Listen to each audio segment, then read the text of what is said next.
Landlords in New Hampshire are fighting back against a just cause eviction law, and now lawmakers are proposing making it easier for landlords to evict tenants. I'm Tony, and this is Real Estate Investing and Landlord News.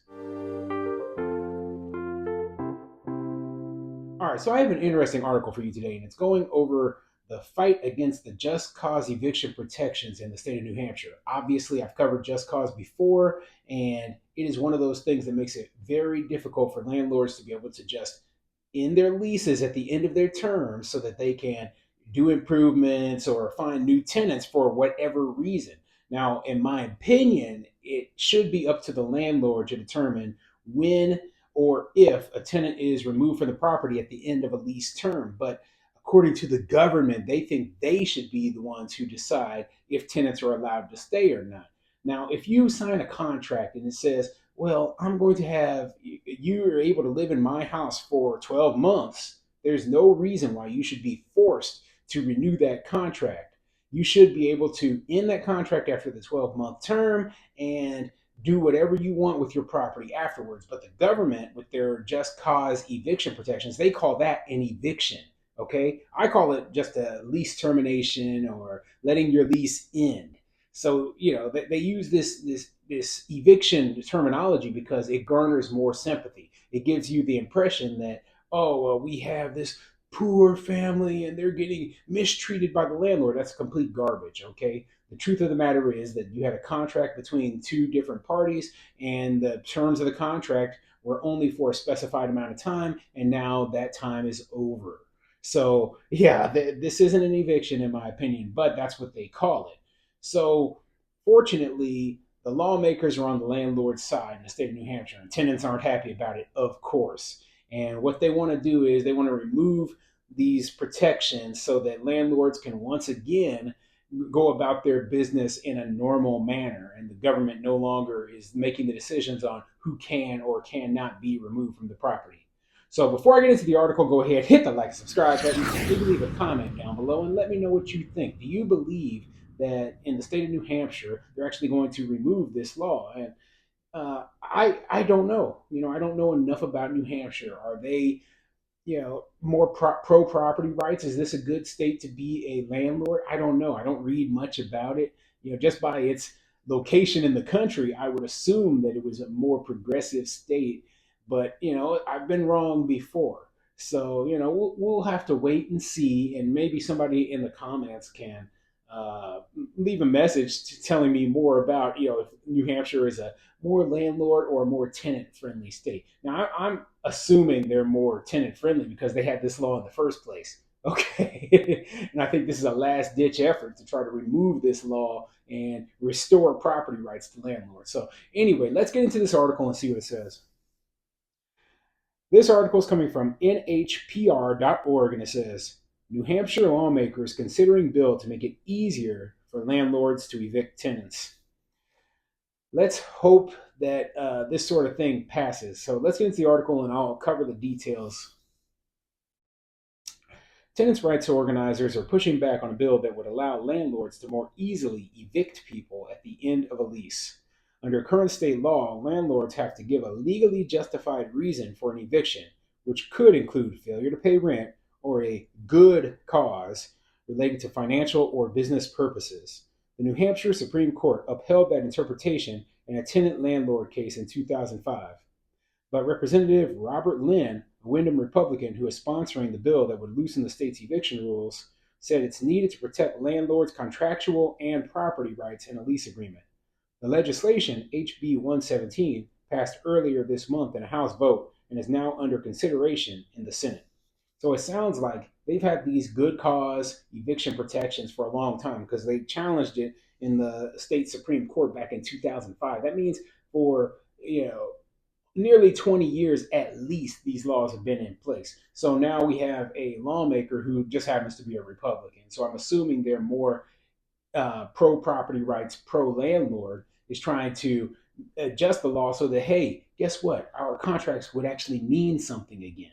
So yeah, I don't believe that this law has a good chance just based on the fact of how old it is. And like I said, a lot of the states up in that part of the country are very much they're not very pro landlord. I'll just say it like that. Under the law, as it now stands, the landlord knows that if he rents the unit to this person, he may be stuck with him forever, Lynn said in the Senate Commerce Committee hearing Tuesday.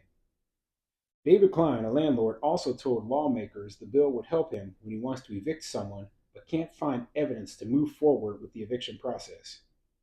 It's going to be a small amount of people whose behavior are bad, but we can't totally prove it, Klein said, and it gives us a little bit of another weapon.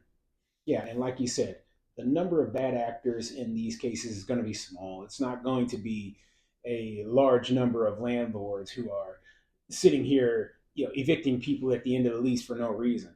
And even the ones who are removing people at the end of their lease terms, right? Well, who decides what the good reason is? And that's what my problem is. The government is the one who decides what the reasons are for removing the tenant. So you might have a tenant, and I've used this example before in my other videos, a tenant who is paying all of their rent on time, has followed all the terms of the lease contract, right?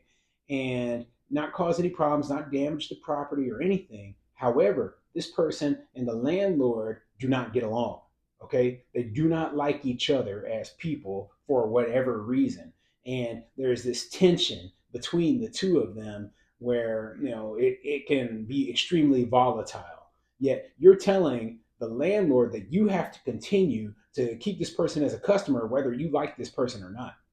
That's a horrible, horrible situation, and it can end very, very badly. So just based on that alone, I believe that hey, just these two people not getting along, not being friendly with each other, being tense with each other, having this tension, the landlord should be able to say, okay, well, I completed the obligated, terms of the contract and it's over. So now I'm going to move on and find someone else. But no, according to the law, you can't do that. Tenants' rights advocates and organizations, including New Hampshire Legal Assistance, warn, however, that HB 117 would only exacerbate the statewide housing and homelessness crisis.